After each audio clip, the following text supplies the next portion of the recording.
Eh bien bonjour à tous.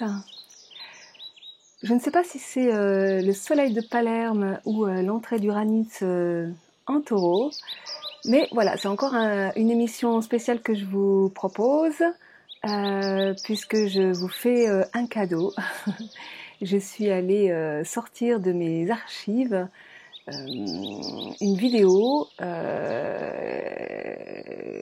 qui était en fait une conférence spectacle qui s'appelle Être parent, un jeu d'enfant, que j'ai enregistré il y a quelques années en arrière et dans laquelle j'aborde eh bien tout un tas de choses qui sont encore complètement d'actualité.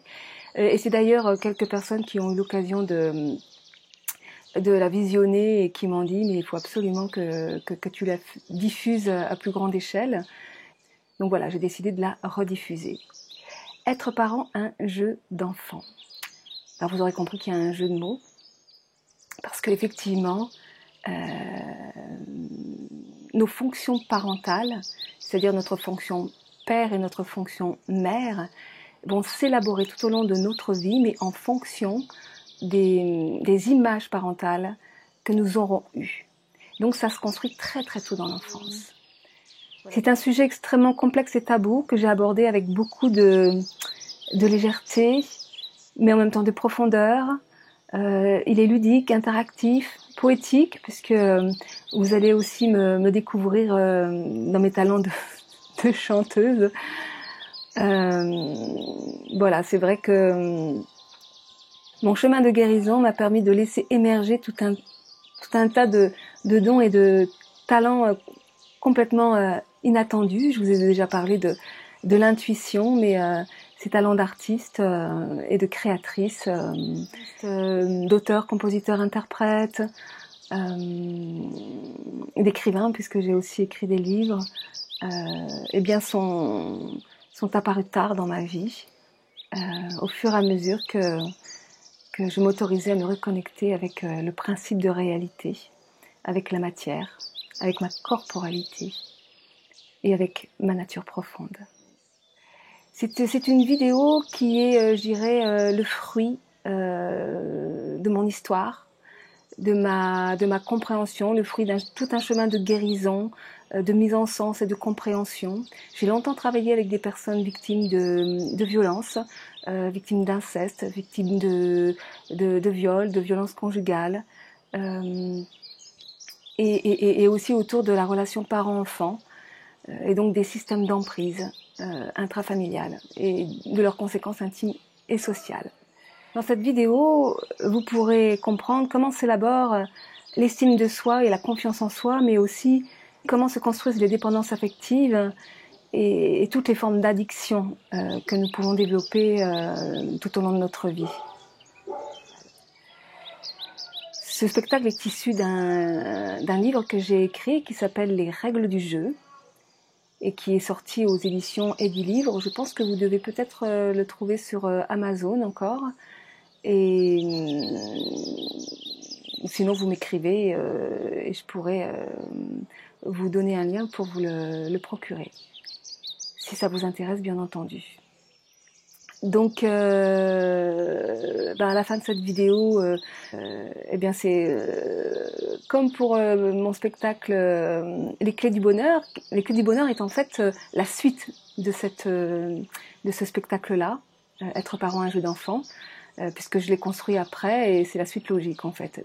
Donc à la fin, je vous propose de faire un don si vous avez envie de soutenir mes actions et mes émissions. Alors, si j'ai des demandes, soit via le forum, parce que vous pouvez poser des questions sur le forum, donc soit via le forum, soit parce que vous m'avez écrit sur ma boîte mail, dont les coordonnées se trouvent sous la vidéo, ou via Facebook, enfin bon bref, si vous vous manifestez et qu'il y a des questions de votre part, alors à ce moment-là, je verrai pour faire un atelier questions-réponses. Bien entendu, je fais de l'accompagnement, donc pour toute personne qui aurait des difficultés, des problématiques, soit en tant qu'ex-enfant soit en tant que parent. N'hésitez pas à m'appeler, à me contacter. Je fais des consultations par internet, où que ce soit que je sois à l'autre bout du monde. Voilà, je vous souhaite un bon visionnage et à très bientôt.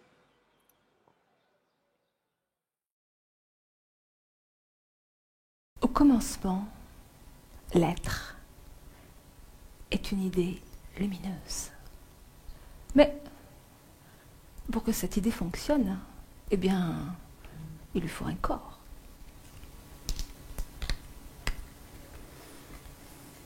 Et puis, il lui faut de l'énergie.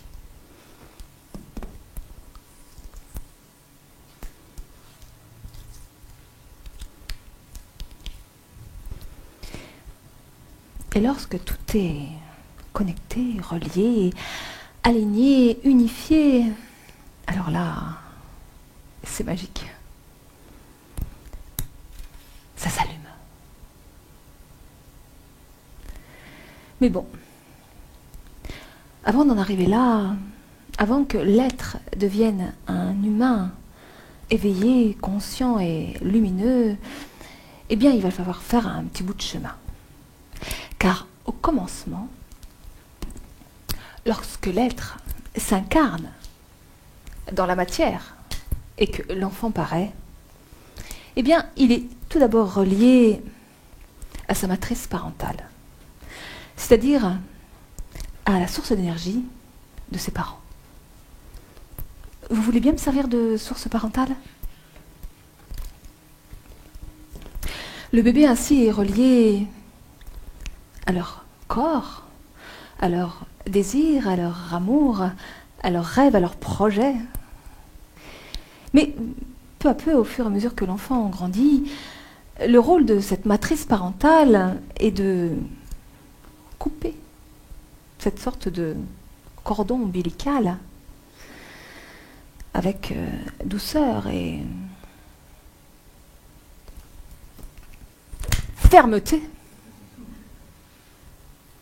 pour permettre à l'enfant de se relier à sa propre source d'amour, à ses propres désirs, à sa propre source créatrice. Et lui permettre enfin de s'allumer. Mais parfois, ce cordon ombilical est maintenu tout au long de la vie, laissant ainsi parents et enfants dans l'ombre, voire dans l'obscurité. D'ailleurs, je ne sais pas si vous avez remarqué combien il y a d'ombre et d'obscurité sur notre planète.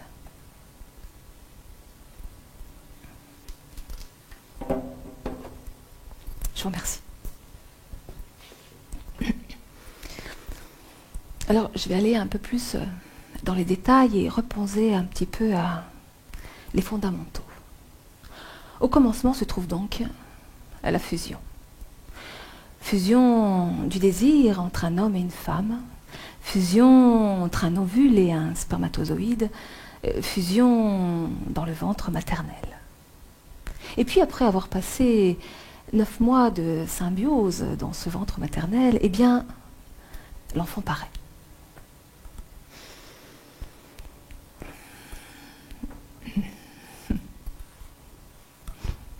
Pimprenelle, c'est à toi. Pimprenelle. Pimprenelle. Ah, elle est toute fripée. Bah, crie pas. Allez, viens, je te sors de là. Ah, t'aimes pas. Ah oui. Allez, allez, là. Oh oui. Oh, tu râles, t'es pas contente, hein. Voilà. Bon, bah, je vous présente Pimprenelle. Alors bon, j'avoue que elle ne ressemble pas vraiment à un nouveau-né. C'est normal, elle a 12 ans. Mais arrête de râler. Elle a horreur d'être dans la malle, en fait. Écoute, c'est toi qui as voulu faire le rôle, hein. Bon, allez, fais un câlin. Oh. Les premiers mois de la vie, l'enfant continue d'évoluer dans un corps à corps fusionnel avec sa mère ou la personne qui tient cette fonction maternante. Véritable cocon protecteur, cette fusion est vitale et inévitable au début de la vie. Mais elle n'est pas faite pour durer, non. Car pour devenir un adulte autonome, l'enfant va être soumis à une succession de séparations corporelles, affectives, psychologiques et symboliques, qui vont lui permettre de se séparer, de couper avec ses liens de dépendance, avec sa matrice parentale, et ainsi lui permettre de se relier à ses propres ressources intérieures. Voilà. Mais pour ce faire, il y a un certain nombre de besoins à satisfaire. Alors, très curieusement, un des tout premiers besoins à être satisfait, c'est un besoin symbolique, ordonné par la loi, qui consiste à donner un nom à l'enfant. Il s'agit de l'acte de reconnaissance. Véritable rituel d'intégration du petit homme dans le monde des humains, cet acte symbolique a une double fonction. Alors là, je vais avoir besoin de deux complices. Est-ce que vous voulez bien être complice? Je propose de, voilà. Et puis, vous voulez bien être mon deuxième complice? Voilà. Donc, la première fonction, c'est une fonction unificatrice. Car en lui donnant son nom, la loi établit un lien de filiation et relie l'enfant à sa mère, à ses parents, à sa famille, à sa culture, à sa patrie. L'enfant se retrouve inscrit dans sa généalogie, dans sa communauté, dans son groupe d'appartenance. C'est la dimension du nous, la dimension du collectif et du social. Et puis, une deuxième fonction qui est une fonction séparatrice. Car en lui donnant son nom, la loi reconnaît l'enfant comme un individu à part entière et le sépare, le différencie de ses parents. L'enfant se retrouve inscrit dans une identité propre, c'est la dimension du je, la dimension de l'individualité, de l'intime et du privé. Par cette fonction séparatrice, la loi exerce une coupure créatrice et vient poser une limite à la mère, aux parents, à sa famille. Elle vient leur dire « Tu ne peux pas posséder ton enfant. Non, non, ton enfant ne t'appartient pas. » C'est la loi de l'interdit de l'inceste, c'est-à-dire l'interdit d'une relation fusionnelle et possessive avec son enfant. Ainsi, la loi délègue au père, qui le représente, une fonction de tiers séparateur qui consiste à ouvrir cette relation fusionnelle pour emmener l'enfant vers le monde extérieur et ainsi le soumettre à une autre loi, la loi de l'interdit du meurtre. Tu ne peux pas tuer ton prochain. Non. Et donc, comme tu ne peux pas le tuer, eh bien, il va falloir apprendre à vivre avec lui. Apprendre à parler pour communiquer, échanger, négocier, partager. Ouais. Voilà. L'enfant est donc inscrit dans une triangulation. Je vais le récupérer.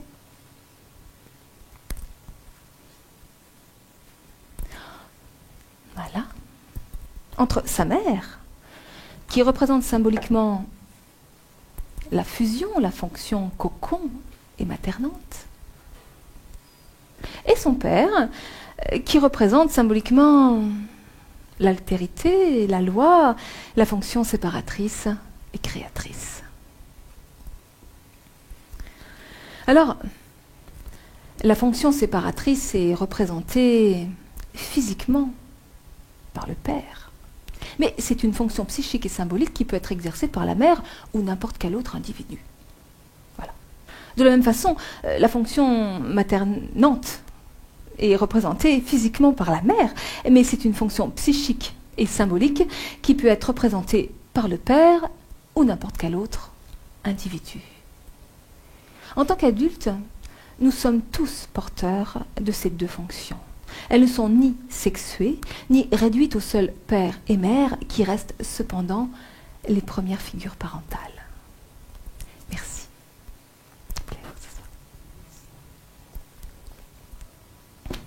Merci. Oui, Pimprenel. Ouh. Non, je ne t'ai pas oublié. Tu vas aller t'asseoir là, au premier rang? Non, tu ne veux pas aller au premier rang. Non, tu vas aller t'asseoir là-haut. Oui, tu as bien raison, on voit plus large là-haut. Bon. Alors, Ah, est-ce que vous voulez bien vous occuper de Pimprenelle? Voilà, super. Ah, c'est ce qu'elle veut, cette petite, hein.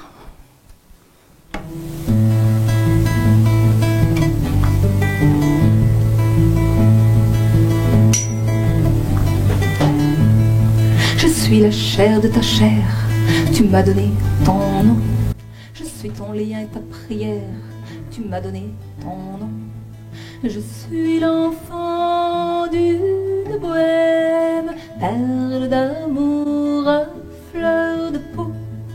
Tu m'as nommé, toi, Dieu le Père, et me voici, lové de mots.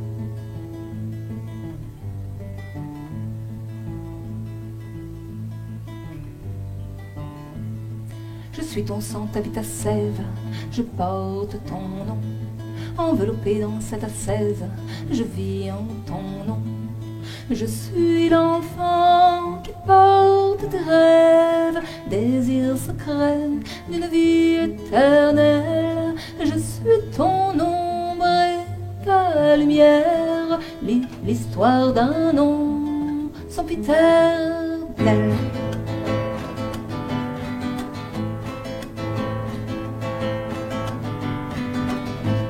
Je suis de langage et de chair, j'ai besoin d'un nom pour exister sur cette terre, sans contrefaçon. Je suis une enfant de la terre, ton nom me relie à ses lois.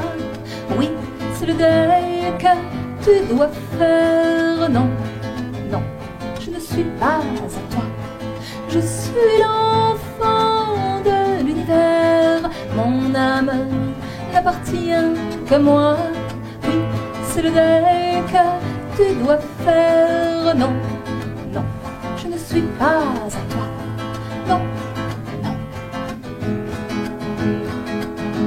je ne suis pas à toi. Au commencement se trouve donc un paradoxe. D'un côté se trouve la fusion et d'un autre côté se trouve l'interdit de la fusion. La fonction séparatrice, principe masculin, et la fonction maternante, principe féminin, représentent nos deux grandes fonctions parentales, c'est-à-dire les fonctions cadres qui incarnent les interdits fondamentaux. Parce que, en tant qu'adultes, nous sommes censés avoir intégré et corporalisé en nous-mêmes les interdits fondamentaux. Alors, comment vont donc interagir ces deux fonctions dans l'éducation de l'enfant et dans la construction de son identité?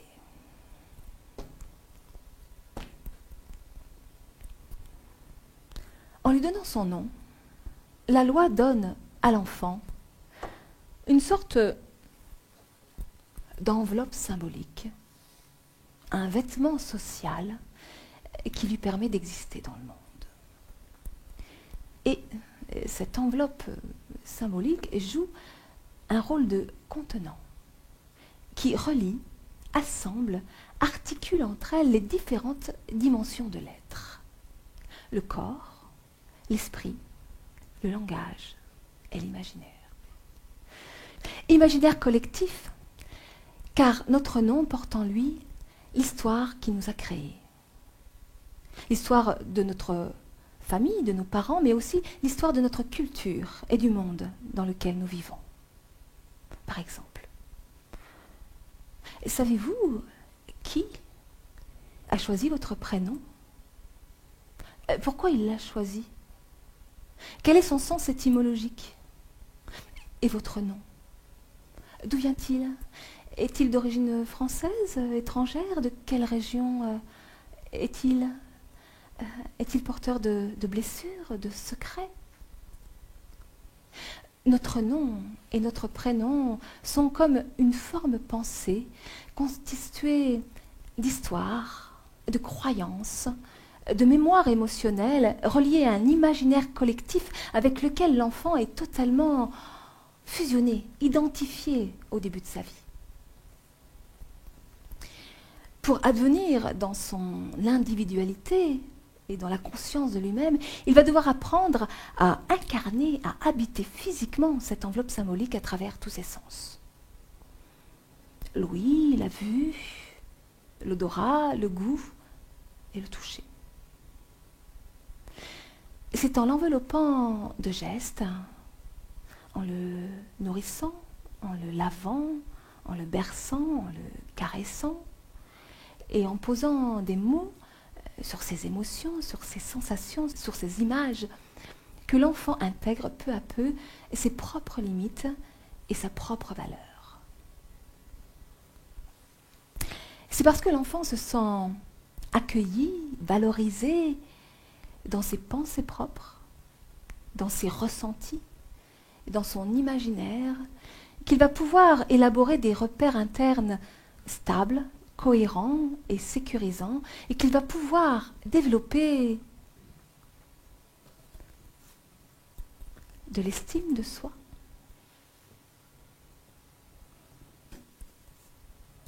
de la confiance en soi,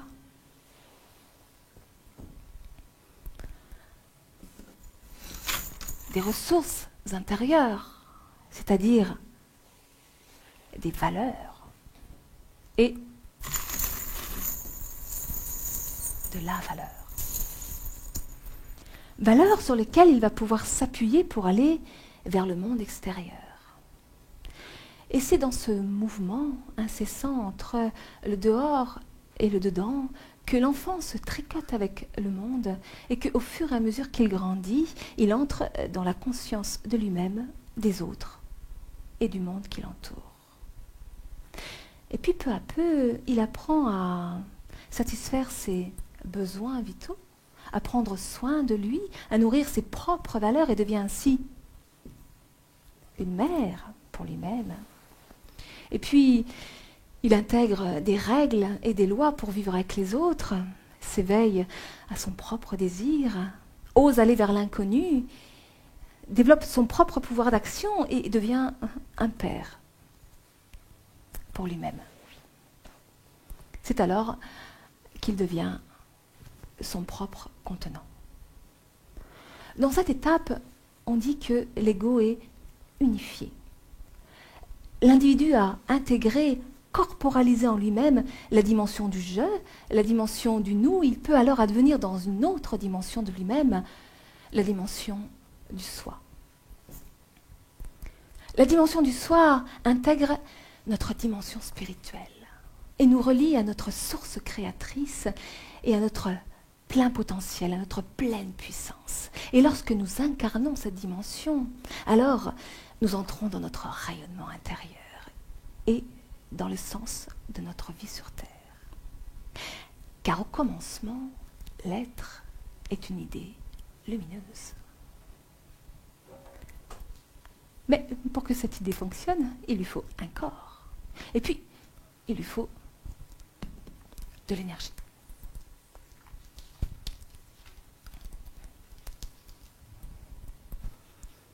Et lorsque tout est relié, connecté, aligné, unifié, alors là c'est magique.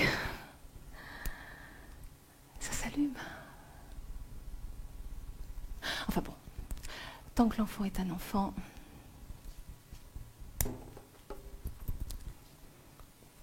sa fonction père et sa fonction mère se trouvent à l'extérieur de lui et le contiennent.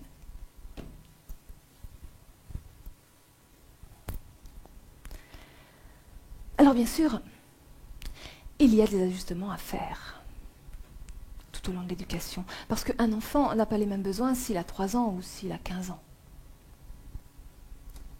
Mais néanmoins, et quel que soit son âge, un enfant a besoin de sécurité, mais aussi de liberté. Il a besoin de douceur, mais aussi de fermeté. Il a besoin de limites, mais il a surtout besoin de permission.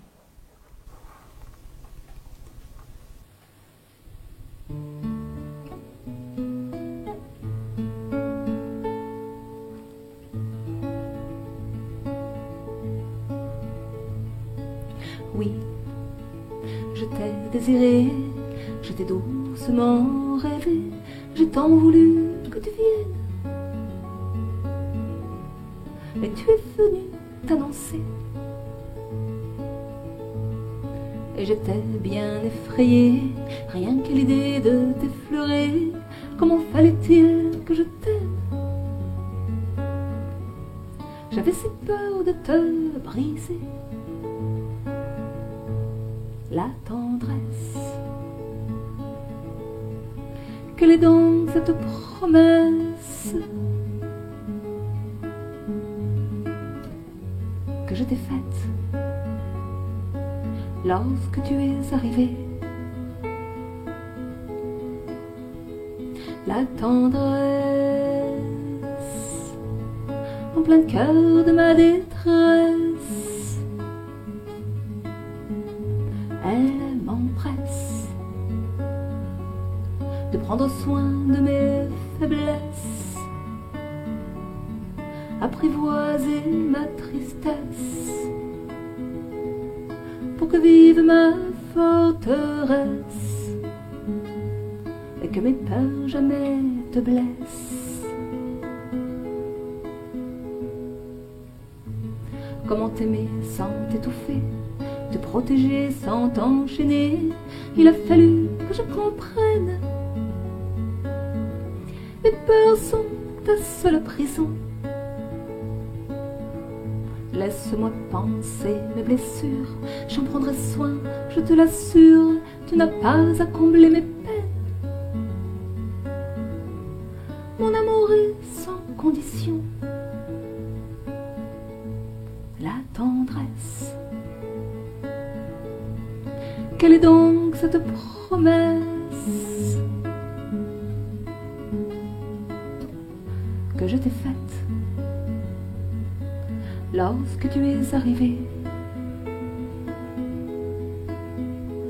La tendresse en plein cœur de ma détresse,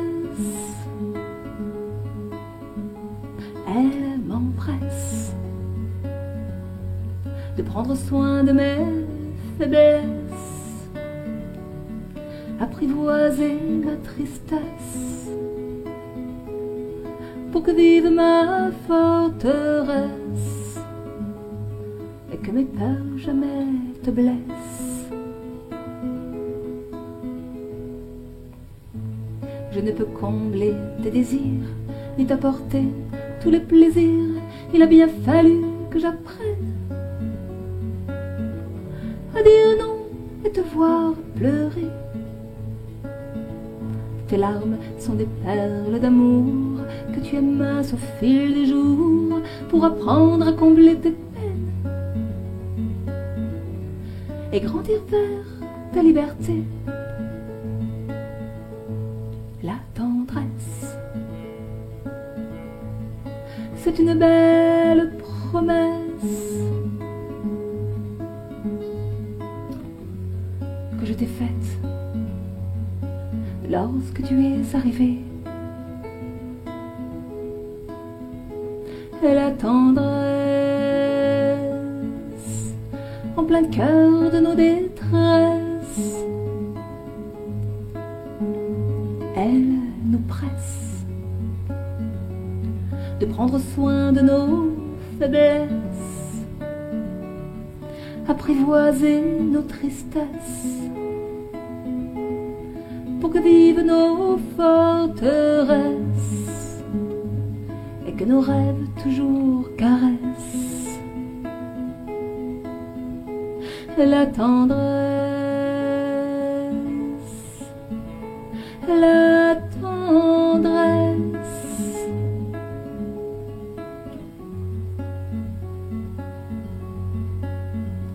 la tendresse.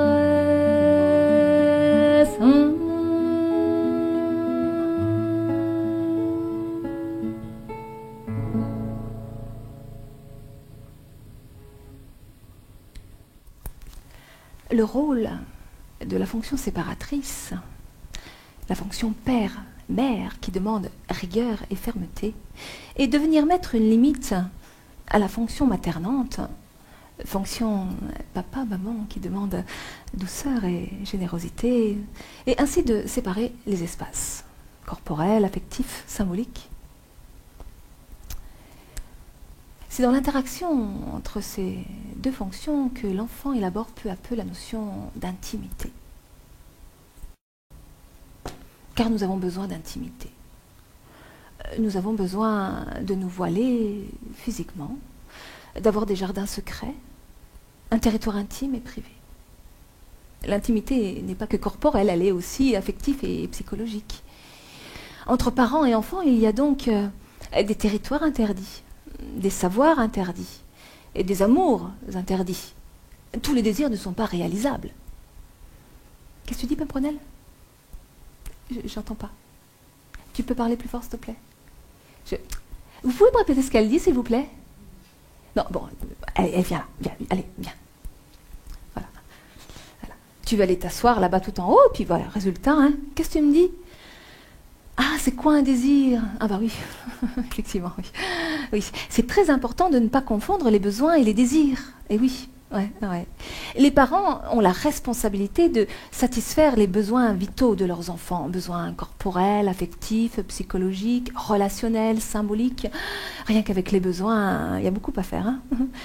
Mais les parents n'ont pas à satisfaire les désirs de leurs enfants. Non. Pourquoi, me direz-vous? Eh bien, tout simplement parce que les désirs appartiennent à l'intimité de la personne. Ils sont insatiables et, contrairement aux besoins vitaux, ils ne demandent pas toujours à être réalisés. Par contre, l'enfant a besoin d'être encouragé et responsabilisé sur le plan de ses désirs. C'est parce qu'il apprend à satisfaire ses désirs par lui-même qu'il fait l'expérience de sa puissance créatrice et que, chemin faisant, il développe son autonomie affective, l'estime et la confiance en lui, c'est-à-dire le sens de sa propre valeur. Et c'est ainsi que peu à peu, il se détache de ses parents. Et les enfants n'ont pas à satisfaire ni les besoins ni les désirs de ses parents. Non, parce que eux, ils sont grands et ils peuvent le faire tout seuls. Alors, c'est vrai que, par amour, beaucoup de parents auraient envie de satisfaire tous les désirs de leurs enfants. Hein, c'est vrai, ma chérie. Mais bon, l'éducation n'est pas seulement une histoire d'amour. L'amour n'est pas tout puissant. L'amour ne donne pas tous les droits. Je dirais même que plus il est mis en avant, plus il cache du sable mouvant. L'enfant peut être désaimé, maltraité, ou au contraire, aimé, adulé et complètement étouffé. L'abus existe dans les deux cas. Sous-valorisé ou survalorisé, les effets se rejoignent dans les extrêmes. Trop de limites ou pas assez de limites, cela donne le même résultat. Les frontières entre le sacré et le profane,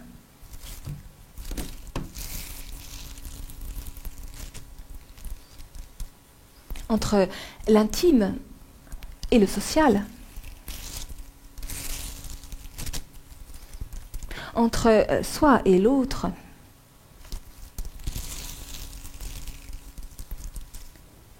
s'élabore en fonction du système de valeurs dans lequel nous évoluons. Parce que ce sont nos valeurs, qu'elles soient conscientes ou non, qui définissent nos règles et nos principes éducatifs. Mais si les valeurs n'existent pas,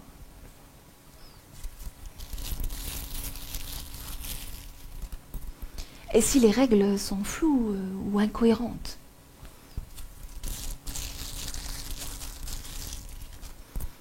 et si les limites sont impossibles au point d'être étouffantes ou cassantes,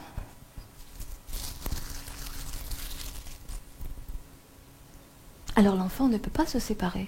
Il ne peut pas se différencier et accéder à son individualité. Et il reste comme collé, englué aux désirs et aux besoins de ses parents. Et la fusion vitale au début de la vie se transforme peu à peu en confusion. Le processus qui se met à l'œuvre est alors extrêmement subtil et insidieux. Mais nous pouvons en repérer plusieurs niveaux.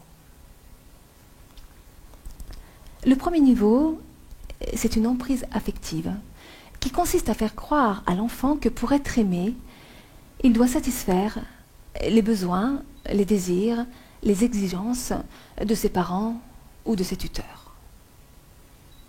L'enfant est soumis à un chantage affectif permanent, où il est aimé non pas pour ce qu'il est, mais pour ce qu'il fait. C'est ce qu'on appelle l'amour conditionnel. Je t'aime à condition que... Bon, alors je vais vous donner quelques exemples. T'es d'accord? Oui. Bon. Oh, regarde ma prunelle, regarde la petite fille. Oh, comme elle est gentille. Bonjour, tu as quel âge? 12 ans? Oh, t'as vu, elle a le même âge que toi. Ah, tu voudrais bien que Paprenelle te prête son jeu vidéo? Tu veux bien lui prêter son jeu vidéo? Non! T'es bien méchante. Quelle vilaine fille, quelle égoïste. Prête-lui ta... Non, tu veux pas? Non, attention, parce que moi je t'aime plus, hein. Oh, puis arrête de pleurer. Oh, c'est nul, c'est les mauviettes qui pleurent. Et maman, elle a horreur des mauviettes. Un autre exemple.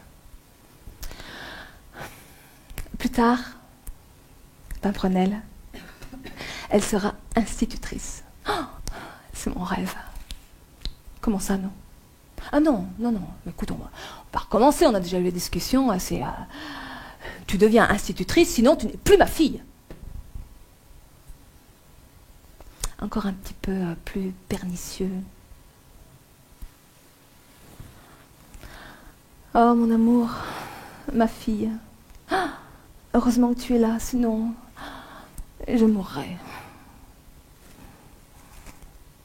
Mais ce mode relationnel inverse les rôles et les places. Et l'enfant, qui a besoin d'être valorisé, sécurisé, contenu, se retrouve dans une position où c'est lui qui doit valoriser, contenir, sécuriser ses parents ou ses tuteurs. Et il se sent responsable, voire même coupable, de leur état émotionnel, de ce qu'ils ressentent, de ce qu'ils pensent, de leur bonheur ou de leur malheur en quelque sorte. On dit que l'enfant est parentalisé. Allez, viens ma pupuce, c'est pas ta place.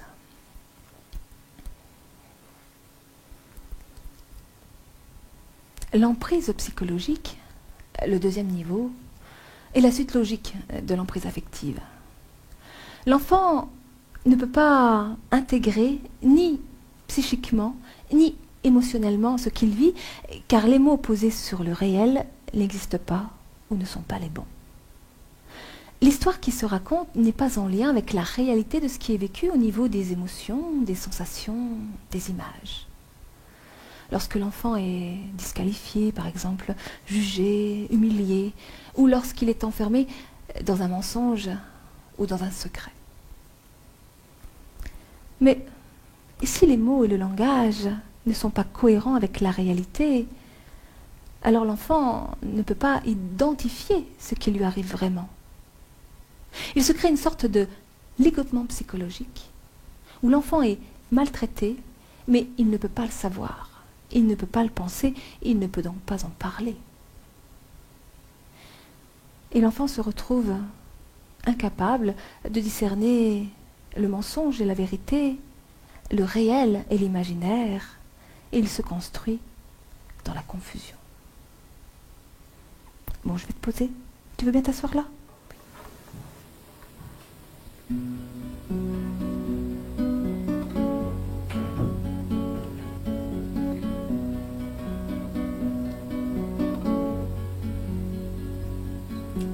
Soi, c'est quoi l'intérieur de moi? Moi, c'est quoi le contour de toi? Toi, t'es qui? T'es peut-être moi? Moi, je suis quoi? Je suis peut-être toi. Exquise corruption, troublée dans la fusion, perdue dans tes rivages, comment trouver des plages c'est quoi? C'est une illusion. Moi, je suis quoi? Tes représentations. Toi, t'es qui? Figure d'adoration. Moi, je suis quoi? Ta jubilation. Sentiment impossible, déchiré, si fragile, perdu dans tes mirages, où trouver un ancrage.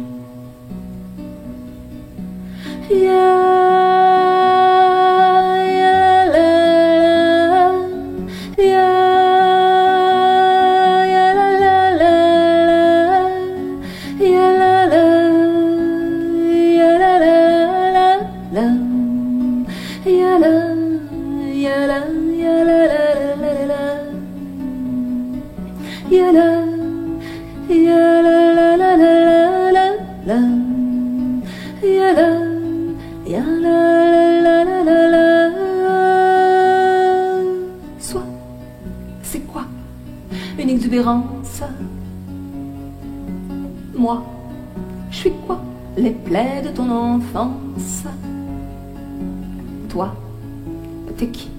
Ma reconnaissance. Moi, je suis quoi? Une évanescence. Subtile trahison, invisible à la raison, perdu dans tes dédales, où trouver une escale, tragique soumission, car je ne peux dire non, c'est mon initiation. Amour et confusion, amour et confusion, confusion.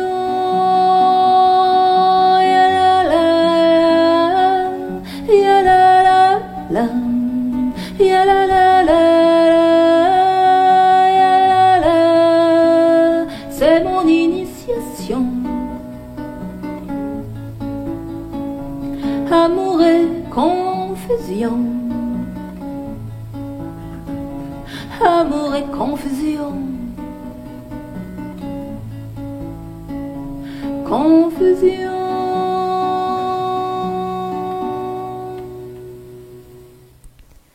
L'emprise affective et psychologique structure l'enfant dans la confusion mentale, la soumission et la dépendance affective. L'enfant ne peut pas se fier à ses pensées propres, à ses ressentis, à son imaginaire. Il ne peut donc pas élaborer de confiance en lui.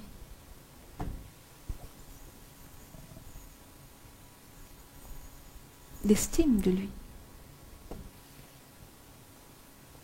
Le sens de ses valeurs et de sa valeur. Il est comme une coquille vide. Et ses besoins affectifs et psychologiques sont niés au profit de ceux de ses parents. Le monde fonctionne à l'envers et l'enfant se tricote à l'envers. Et il se retrouve comme englué dans une sorte de corps de souffrance constitué de mensonges bien sûr, mais également de honte, de culpabilité et de peur. Honte parce qu'il se croit nul et sans valeur. Coupable parce qu'il est à proprement dit coupé de la réalité de son corps et de ses besoins vitaux. Et peur parce qu'il ne peut pas élaborer de repères cohérents, stables et sécurisants.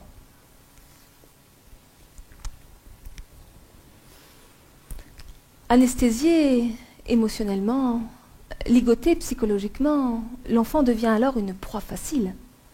Et il peut être amené à vivre divers passages à l'acte sans avoir à se débattre et parfois même avec son consentement. C'est ainsi qu'on arrive au troisième niveau d'abus, les transgressions corporelles et sexuelles. Puisque nous incarnons notre corps à travers tous nos sens, nos limites corporelles peuvent être transgressées à travers tous nos sens. Par exemple, un enfant qui est témoin de scènes sexuelles, érotiques, pornographique, en direct ou par film ou revue interposée, est violentée. Mais cela est valable pour n'importe quelle scène de violence, qu'elle soit sexuelle, physique ou psychologique. De la même façon, un enfant qui est tapé, frappé, battu voit ses limites corporelles exploser. Un enfant qui est sexué et pas encore sexualisé, lorsqu'il est regardé, parlé, habillé de façon érotique et sexuelle, est violenté. Un enfant, lorsqu'il est le témoin ou le confident de l'intimité parentale, de leurs amours, de leur sexualité, est violenté et emmêlé dans une confusion générationnelle. Les parents copains, par exemple. Ou à l'inverse, lorsque l'enfant est pris en otage de la violence conjugale, qu'elle soit physique, verbale ou psychologique. La forme génitale, la pénétration anale, buccale, vaginale, par le sexe, les doigts, la langue ou des objets, est la forme ultime du viol de l'intime, et ce qui arrive en dernier. Vivre une transgression sexuelle ou corporelle implique de vivre des abus affectifs et psychologiques. Mais l'enfant peut tout à fait évoluer dans une emprise affective et psychologique sans aucun passage à l'acte clairement évident, c'est-à-dire être maltraité sans jamais le savoir. Qu'est-ce qu'il y a, Paprenelle? Oh, ça y est, Paprenelle, elle a la bougeotte. Tu veux changer de place? Paprenelle est très curieuse. Hein. Oui, bah, je veux bien. Tu veux bien la prendre? Oui, oui. Allez, hop. C'est alors que nous arrivons au 4e niveau d'abus.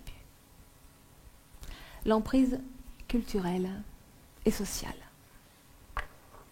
En effet, en France, la culture et la loi des hommes continuent à faire croire à l'enfant que c'est lui qui doit dire non et poser les limites. Car d'une part, la loi de l'interdit de l'inceste n'est toujours pas posée dans le code pénal. Ce qui implique que l'enfant est soumis à la même loi que les adultes concernant le viol. Autrement dit, tout comme l'adulte, l'enfant doit prouver qu'il n'était pas consentant et qu'il y a bien eu violence, contrainte ou surprise. Et d'autre part, plutôt que de transmettre de l'intelligence émotionnelle, des valeurs, du savoir-être, l'éducation nationale s'est investie d'une mission de prévention des abus sexuels en milieu scolaire. Alors bien sûr, cette prévention a le mérite de libérer la parole des enfants victimes, mais elle a aussi l'effet d'introduire de la méfiance et de la peur entre les enfants et leurs parents. Est-ce le but de l'éducation ? Et enfin, doit-on faire porter la responsabilité à nos enfants de l'arrêt des violences familiales, c'est-à-dire de la violence elle-même ? D'autant plus que l'on sait pertinemment que, prévenu ou non prévenu, un enfant ne peut pas dire non.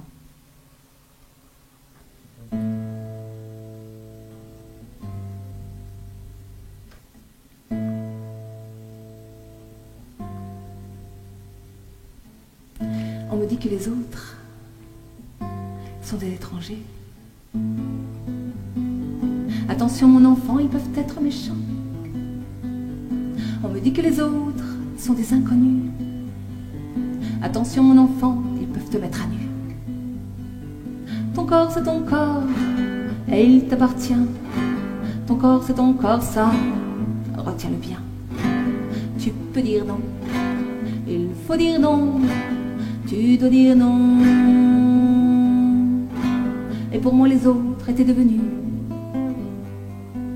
des voleurs de corps, des voleurs de nuit.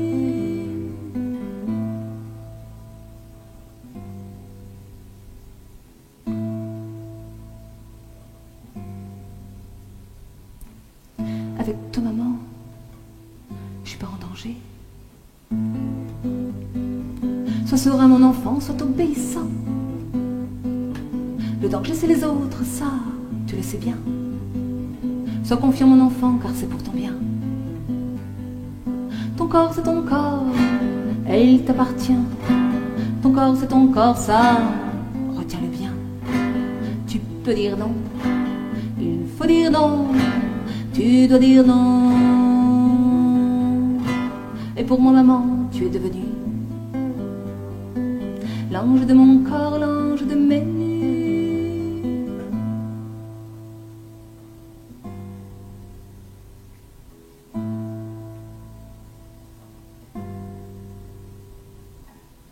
Toi papa je t'aime et tu me protèges de tous ces tourments et de tous ces pièges. Toi papa tu m'aimes et c'est pas pareil. Quand le soir venant tu deviens pressant dans ce corps à corps, ces gestes cruels. Tu voles mon corps, tu voles ma sève. Et je peux pas dire non, je sais pas dire non, je dois pas dire non. Et pour tous les autres, je suis devenue un fauteur de corps, un fauteur de nuit. Et pour tous les autres, je suis devenue coupable de n'avoir pas su dire non, dire non.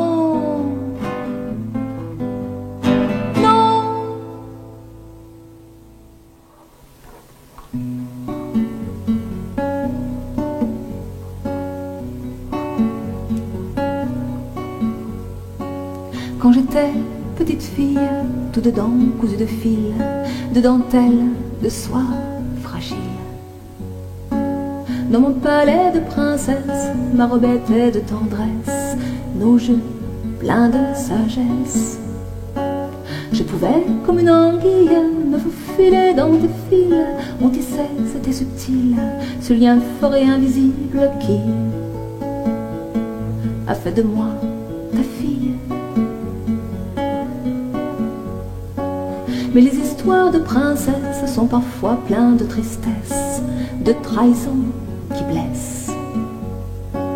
Capturée sans le savoir, abandonnée dans le noir, est-ce un rêve, un cauchemar? Doucement comme une anguille, tu as resserré les fils, emmêlé, c'était subtil, ce lien fort et invisible qui faisait de moi ta fille. En plein cœur de la tourmente, il y a tout ce qui mente et se lamente. Aveuglé par l'impensable, ficelé par l'ineffable, es-tu Dieu au diable? Alors de fil en aiguille, tu as arraché les fils, déchiré, c'était subtil, ce lien fort mais si fragile qui faisait de moi ta fille. Plus de parure sur ma peau, la tendresse en lambeaux, la honte comme un fardeau. Détissée de mes dentelles, déliée, je n'ai plus d'ailes, entaillée, je chancelle. Comment retrouver le fil? Je suis perdue, je suis ivre. À quoi ça sert que je vive dans la souillure et le vile? Non, je ne suis plus ta fille. Ta fille. Puis de faiblesse en caresse, tu es venue ma princesse. Dans mon antre en détresse, de ma cruelle fêlure, tu t'en es fait une injure, tu secrètes ma blessure. Alors de fil en aiguille, j'ai démêlé tous les fils, retissé, oui, c'est subtil, ce lien fort et invisible, et j'ai fait de toi ma fille. Pour toi, mon amour, ma fille, j'ai réparé tous mes fils, mes dentelles de soie fragile, désormais indestructibles, et j'ai fait de toi ma fille.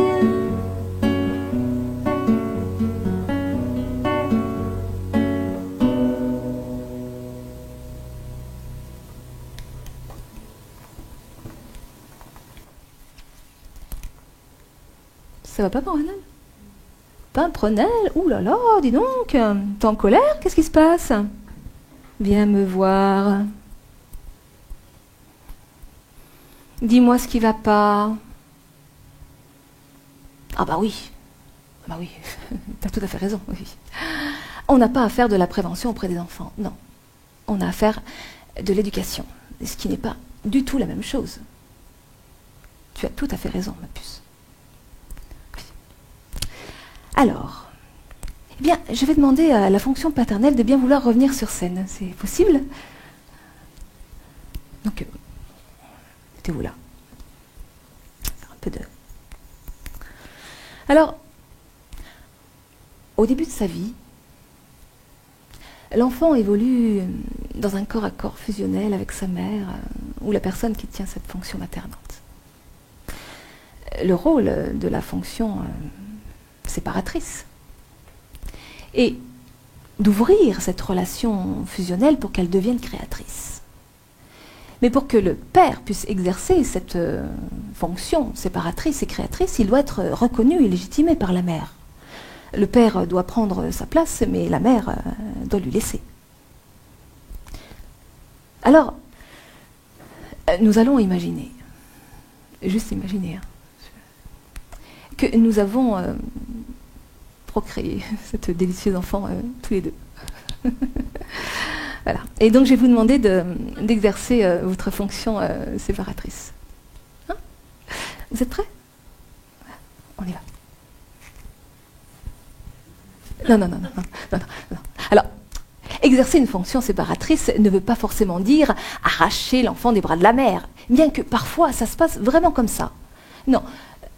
Vous pourriez par exemple m'inviter au restaurant, au cinéma, hein, chérie? Oui, je vais bien t'inviter au cinéma. Au cinéma? Au cinéma? Tu voudrais qu'on aille au cinéma? Oui. C'est une bonne idée. Tu veux dire que sans Paprenel? Ben oui, mais Paprenel, elle a 12 ans. Ah oui, mais enfin, 12 ans, enfin, il va falloir prendre une babysitter. 12 ans, c'est petit quand même. Mais enfin, oh, tu sais, je suis un peu, j'ai mal à la tête, je suis un peu fatiguée en ce moment, tu sais. Enfin bon, bref. Tout ça pour vous montrer que si la mère n'a pas elle-même intégré sa propre fonction séparatrice, c'est-à-dire la loi de l'interdit de l'inceste, alors elle va avoir beaucoup de mal à laisser une juste place au père. Alors bien sûr, tout ce que je viens de vous dire est également valable pour le père qui lui aussi peut exercer une fonction maternante. N'est-ce pas? Voilà. Mais l'actualité parle déjà beaucoup des pères. Père violent, père violeur, père agresseur, père absent, père démissionnaire, crise de l'autorité. Mais qu'en est-il de la responsabilité des mères? Entre leurs aveuglements, leur toute-puissance et leur difficulté à laisser une place au père, sont-elles de simples victimes? Merci. Vous pouvez emmener Paprenel. Hein, Paprenel, t'es d'accord, hein, tu veux bien rester avec... Oui. Voilà.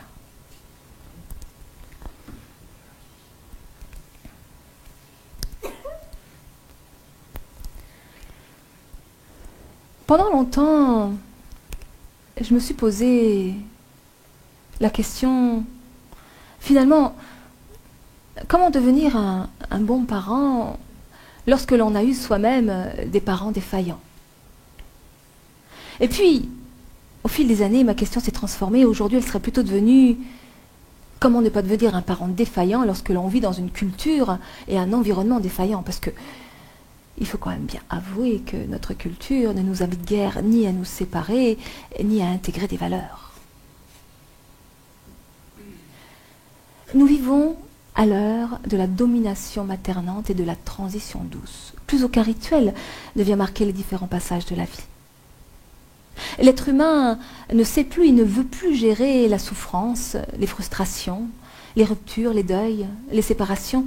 Et pour y faire face, il les fait disparaître tout en douceur. Nous sommes dans une société du lissage qui prône la jouissance et les plaisirs immédiats et où l'adolescence devient un lieu où l'on s'installe définitivement. L'Internet et le portable agissent à la manière d'un cordon ombilical qui maintient les individus dans un monde virtuel et l'illusion de la séparation. Dans ce monde sans limite, les désirs sont devenus des besoins vitaux qui doivent se combler presque de façon compulsive. Et dans cette culture du désir tout-puissant, l'ère de l'enfant roi est advenue, inversant les rôles entre parents et enfants et laissant la place à multiples confusions, sources de violence et de sentiments d'impuissance. Mais comment nous, parents, éducateurs, pouvons-nous proposer des repères et transmettre des valeurs alors que tout notre environnement social et culturel nous invite exactement à l'inverse, nous faisant perdre par la même occasion notre sens commun et nos capacités de discernement? Comment la fonction séparatrice peut-elle s'exercer au sein des familles si elle n'est pas soutenue et légitimée par notre culture?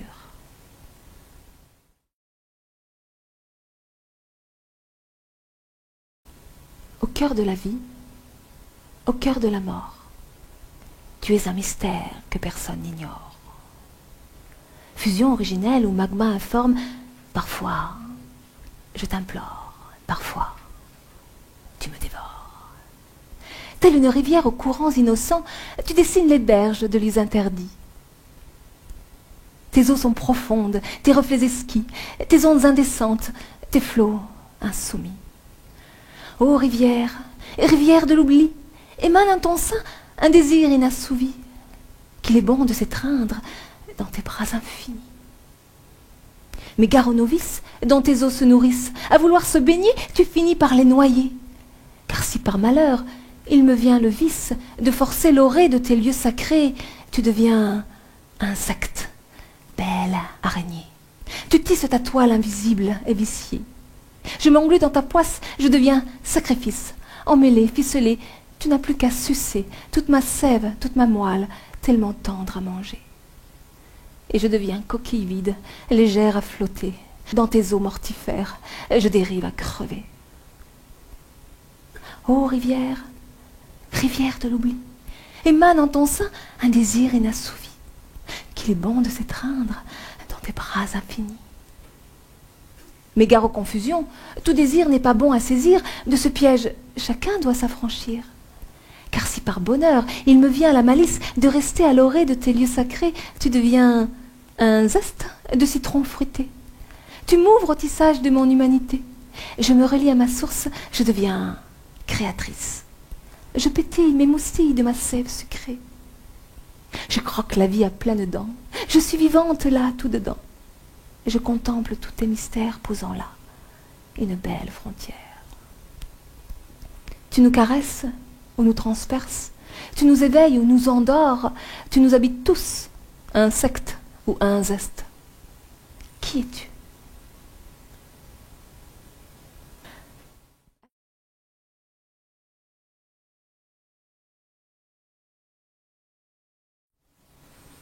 Moi, lorsque j'avais 20 ans, j'étais une coquille vide.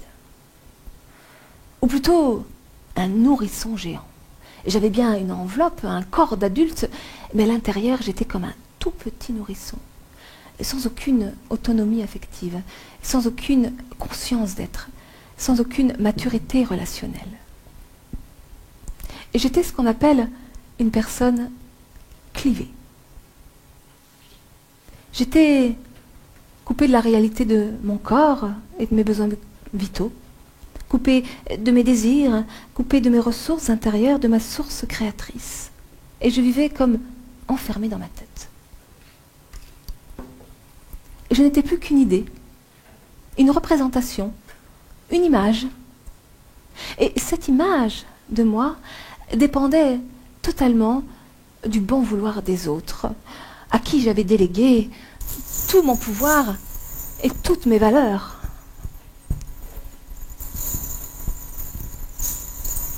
Si les autres m'apportaient amour, confiance et reconnaissance, alors je pouvais maintenir un équilibre illusoire avec cette nourriture illusoire.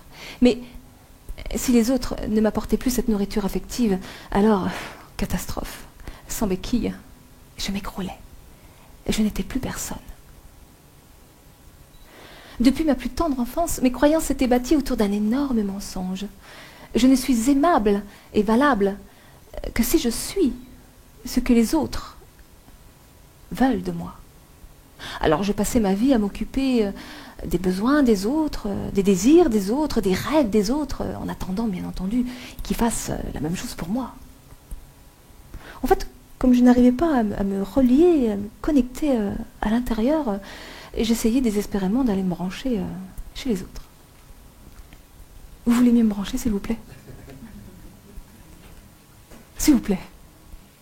S'il vous plaît. Ah, je viens me brancher. Ah, bah c'est drôle. Ah bah ça s'allume pas.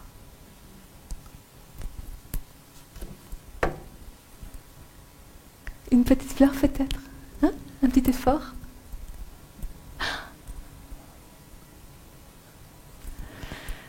Eh ben non, ça s'allume toujours pas.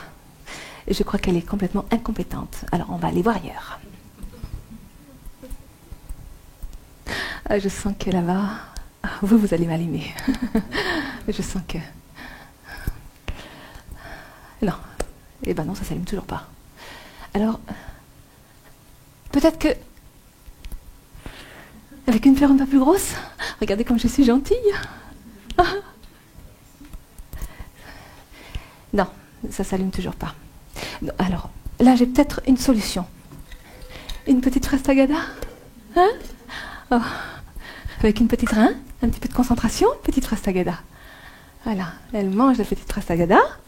Là, voilà. Et ça ne s'allume toujours pas. Non mais elle est sacrément gonflée, hein? Non seulement elle ne m'allume pas, mais en plus de ça, elle me bouffe mes fraises tagada.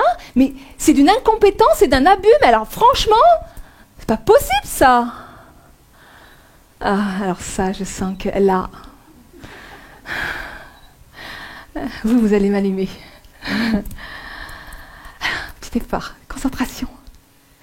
Non, ça s'allume toujours pas. Alors, on va sortir les grands stratagèmes.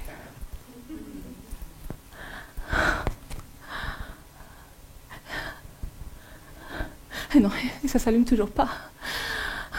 Et c'est comme ça que je passais ma vie, dans des jeux de pouvoir, de séduction et de manipulation. En fait, je ne faisais que reproduire l'éducation que j'avais reçue. Parce que je ne savais pas faire autrement. On ne m'avait pas appris, moi. Et c'est comme ça que je ne faisais que produire exactement l'inverse de ce que je voulais, et que je me sentais éternellement rejetée, trahie, abandonnée, humiliée, blessée. Et que j'étais moi-même blessante et accusatrice. Avec tout ce que j'ai fait pour toi. Avec tous les sacrifices, je t'ai tout donné. C'est de ta faute si je suis malheureuse.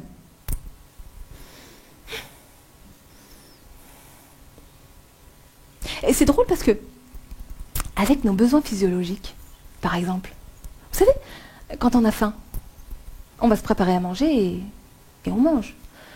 Ça ne nous viendrait pas à l'idée de donner notre assiette à un ami en lui disant mange, j'ai faim. Et pourtant, avec nos besoins affectifs, c'est un petit peu ce que l'on aurait tendance à faire. C'est-à-dire qu'on va donner aux autres ce qu'il faudrait qu'on se donne à soi-même. Mais que donne-t-on véritablement aux autres si nous-mêmes, nous sommes dans le manque et dans le sacrifice? Car la vérité, c'est que si nos besoins ne sont pas satisfaits, si nos valeurs ne sont pas nourries, alors l'être ne peut pas s'incarner, il ne peut pas se corporaliser, l'ego ne peut pas s'unifier. L'individu va vivre coupé de ses ressources intérieures, et en fait, il ne donne rien. Il manipule pour avoir et prendre chez les autres ou dans des substituts ce qu'il ne peut pas trouver à l'intérieur. Et c'est ainsi que les relations deviennent infernales et que le monde devient un enfer, régi par la peur. La peur de manquer, la peur de ne pas être aimé, la peur d'être rejeté, trahi, abandonné, la peur de ne pas être à la hauteur, de ne pas être crédible, la peur d'être malade, la peur de souffrir, la peur de mourir. Alors le corps social a aussi ses mots à dire. Et des symptômes et des maladies sociales vont aussi apparaître. Isolement, repli sur soi, dépression, phobie sociale, dépendance affective et addiction en tout genre, errance, délinquance, violence familiale, violence conjugale.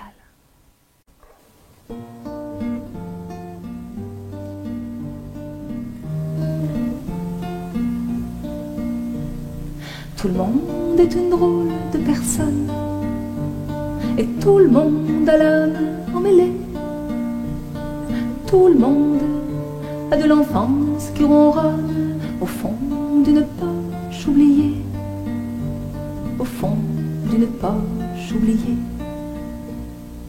Tout le monde a des restes de rêves et des coins de vie dévastés. Tout le monde a cherché quelque chose un jour, mais tout le monde ne l'a pas trouvé. Mais tout le monde ne l'a pas trouvé. Il faudrait que tout le monde réclame auprès des autorités une loi contre toute notre solitude, que personne ne soit oublié, que personne ne soit oublié. Tout le monde a une seule vie qui passe, et tout le monde ne s'en souvient pas. J'en vois qui la plie, qui la casse, et j'en vois qui la voit même pas. Et j'en vois qui la voit même pas. Il faudrait que tout le monde réclame auprès des autorités une loi contre toute notre indifférence, que personne ne soit oublié, que personne ne soit oublié. Tout le monde est une drôle de personne, et tout le monde a l'âme emmêlée.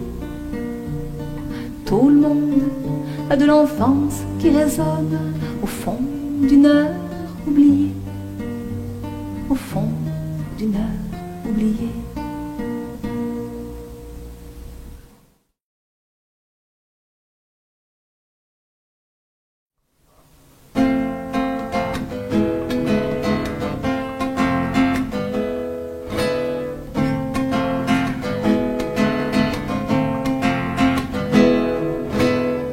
Enfermé dans les images d'un monde pris en otage, condamné à vivre en cage, apprendre à rester sage, à maîtriser ma rage, à maîtriser ma rage.